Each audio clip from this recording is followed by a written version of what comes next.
Novo Testamento, você vai perceber que o título mais comum usado para descrever Jesus é o Cristo, ou seja, o Messias. Mas, surpreendentemente, Jesus quase nunca se descreve assim. Em vez disso, ele se chama de Filho do Homem.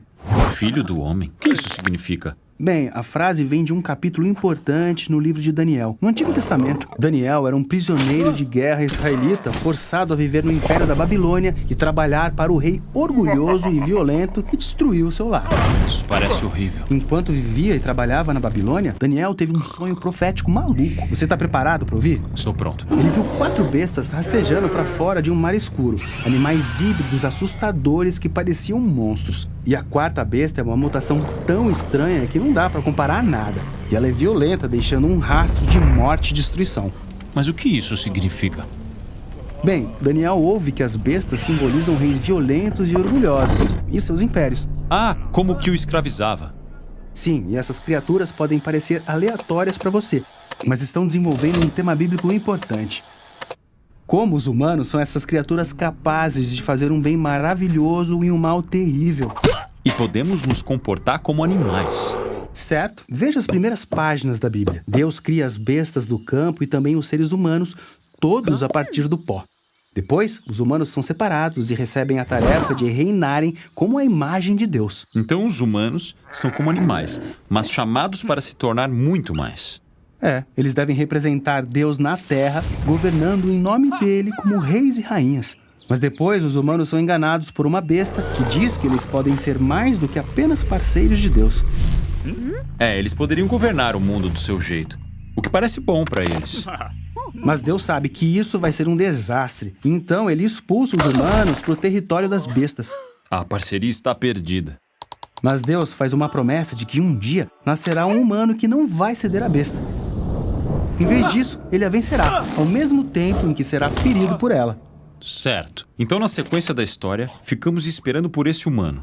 Mas, em vez disso, encontramos pessoas que agem como bestas. Como na história seguinte sobre Caim, que teve inveja e raiva do seu irmão Abel. Deus avisa Caim que ele está diante de um impulso bestial chamado pecado, um mal sombrio que consome humanos.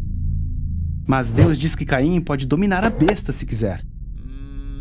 Mas ele não domina a besta. Ele deixa que o impulso o devore e se torna uma besta.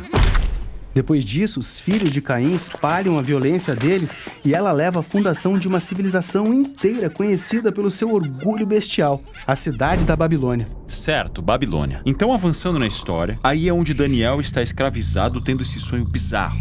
Isso. Agora veja o que acontece em seguida no sonho de Daniel. Ele vê a sala do trono de Deus onde há um tribunal e Deus condena a besta à destruição. Isso é ótimo. E então Daniel vê que, na verdade, tem mais de um trono divino. Certo. O trono que a humanidade deixou para trás. Isso. Não teve nenhum humano que conseguiu vencer a besta e governar junto com Deus até agora. Daniel vê uma figura chamada Filho do Homem, o que significa um humano. Ele viaja em uma nuvem até a presença de Deus e então se assenta no trono divino para reinar.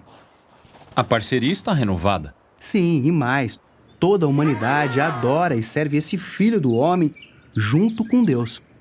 Adora? Então esse não é um humano comum, é como um humano Deus. Exatamente. Então agora você pode ver porque Jesus, quando entrou em cena séculos depois, escolheu para si esse título, o Filho do Homem. Ele estava afirmando ser aquele verdadeiro humano que vem confrontar a besta. Ele foi tentado a tomar o poder do jeito da besta. Mas, diferente de todos antes dele, Jesus resistiu ao impulso. Então, saiu por aí expulsando a besta da vida das pessoas. E ele ensinava as pessoas a dominarem a besta ao invés de serem dominadas por ela. Certo. Mas como podemos dominar a besta? Bem, Jesus fez isso entregando sua vida. Espere, dominar a besta morrendo? Sim. Quando Jesus estava em um tribunal humano e foi condenado à morte, ele disse: de agora em diante, vocês verão o Filho do Homem sentado do lado direito de Deus e descendo nas nuvens. Mas esse é o momento em que ele está prestes a morrer. Isso. De uma perspectiva, a cruz parece um dispositivo bestial de tortura. Mas Jesus a via como seu trono. Nesse trono, ele expôs a natureza subhumana do nosso mal, deixando-o agir. Então, ele venceu com a sua vida e amor divinos. A execução